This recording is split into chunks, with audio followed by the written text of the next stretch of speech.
नागपुरी में जे तालव्य स है और मूर्धन्य स है उकर उच्चारण स और ख के रूप में करल जाए। जो मूर्धन्य स है और तालव्य स और मूर्धन्य स है उकर स और ख के रूप में करल जाए। जैसे देश है तो देश, भेष है तो भेष या भेख, या भाषा है तो हमरे भाखा कहेंगे, भाखा। इस तरह का व्यवहार देखे के लिए मिलेगा।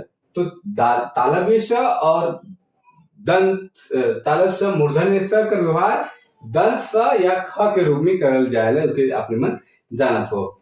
जैसे भाषा है तो भाखा या श्याम है तो शाम। इस तरह से छ कर ठाव में छ कर प्रयोग करल जाए या ख कर प्रयोग करल जाए।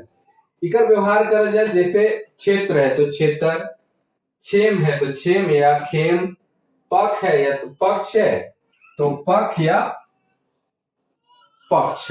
पक्ष भी कौन पक्ष कर के तो ये कृष्ण पक्ष है, शुक्ल पक्ष है, या इस तरह से प्रयोग करल जाएगा।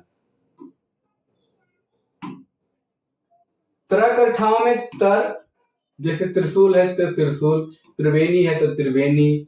ज्ञ कर उच्चारण ज्ञ करल जाए। जैसे विज्ञान है तो विज्ञान, ज्ञान है तो ज्ञान, ज्ञानी है तो ज्ञानी। इस तरह से कर व्यवहार करल जाए। जनरली ज्ञ कर गे और य के रूप में व्यवहार करे कर प्रचलन है। तो आपने मन के ध्यान रखे कि जो उच्चारण कर